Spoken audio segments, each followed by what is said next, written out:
자, 지금까지 외교란 무엇이고 외교 중에서도 이 공공외교가 무엇인지 그리고 주요 국가들의 공공외교 사례에 대해 간단하게 살펴보았습니다. 그럼 이번에는 문화외교에 대해 좀 더 구체적으로 알아보고자 합니다. 미국과 소련이 이념을 중심으로 대치하던 냉전이 끝나면서 세계화가 빠르게 진행되기 시작하였습니다. 그리고 교통과 통신이 발달함에 따라 각 나라의 고유한 문화들도 과거와 비교하여 더욱 자유롭고 빠른 속도로 전파되기 시작합니다. 특히 이 인터넷과 모바일 기술의 발전은 시공간에 구애받지 않고 다른 나라들의 문화를 접할 수 있도록 만들어 주었는데요. 이런 측면에서 이 21세기는 소프트 파워의 시대라고 말할 수도 있습니다. 자, 그리고 소프트 파워의 중요성이 커지면서 문화를 중심으로 하는 문화 외교가 외교력의 새로운 축으로 대두되고 있습니다. 과거 전통적인 하드 파워 중심의 정무 외교나 경제 외교만으로는 외교력의 한계를 경험할 수밖에 없기 때문에 이 소프트 파워를 기반으로 하는 문화 외교가 더욱 중요해지고 있는 것입니다. 자, 그럼 이 문화 외교란 무엇인지 문화 외교의 정의에 대해 먼저 살펴보겠습니다.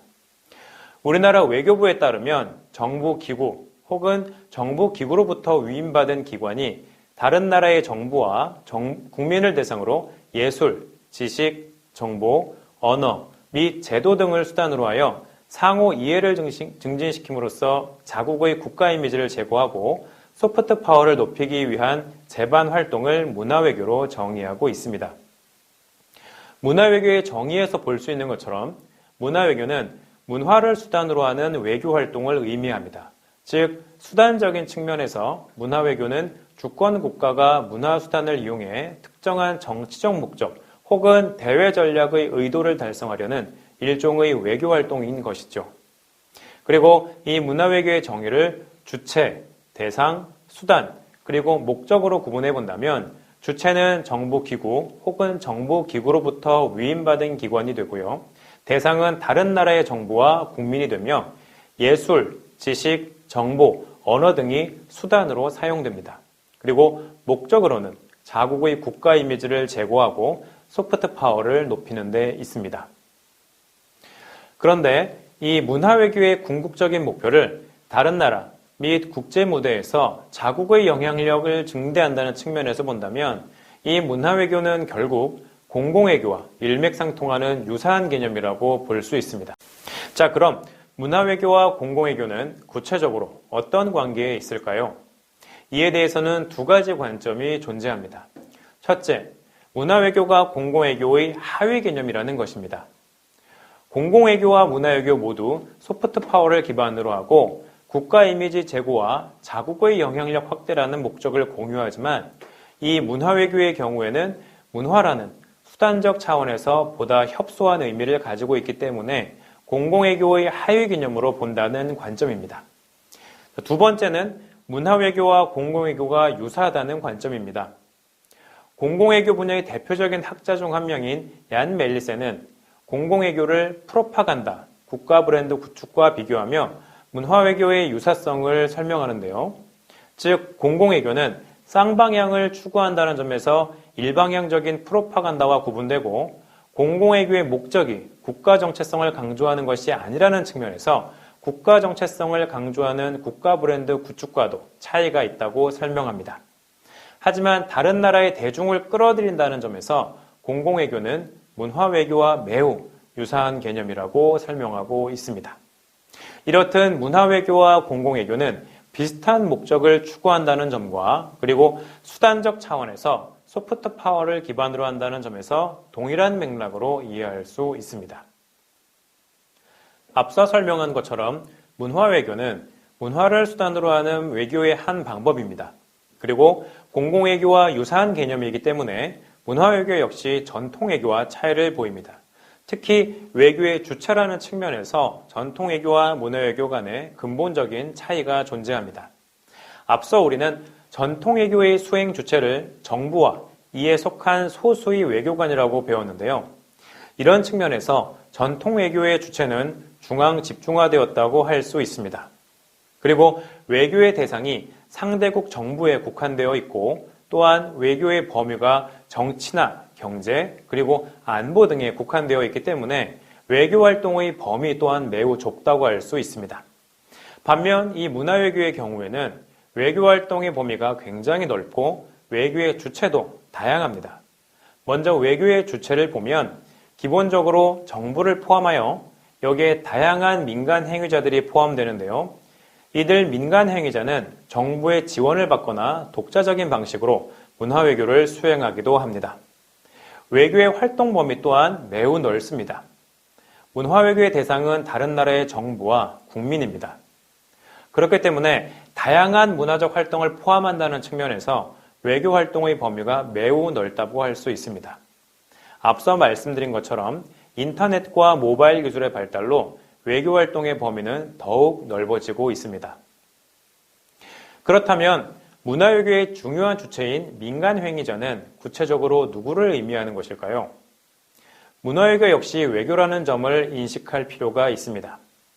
다시 말해 외교의 국가 중심성을 고려해야 한다는 것인데요. 이런 측면에서 민간인도 외교관의 역할을 수행할 수 있다는 의미입니다.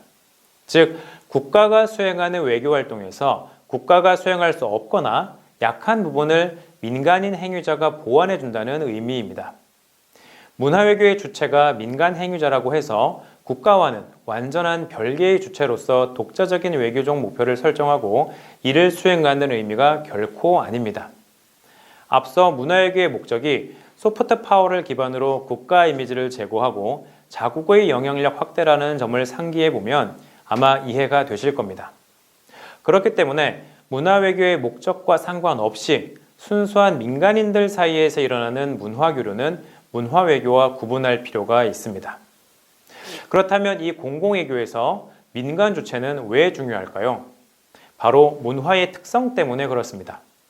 예를 들어서 한국의 고유한 전통 무술인 태권도를 공공외교의 수단으로 사용하고자 한다면 반드시 태권도를 전문적으로 수련한 사람이 주체가 되어야 합니다. 미술이나 음악 등에서도 이러한 예술 분야에서도 마찬가지겠죠. 이처럼 고급 문화와 대중문화 모두 반드시 높은 수준의 문화적 소양을 보유한 사람들의 참여가 필수적입니다. 전통 외교의 주체인 소수의 외교관이나 정부 관료들의 경우 그들의 능력만으로는 한 국가의 문화적 역량을 대변하고 전달하는 것이 불가능하기 때문입니다.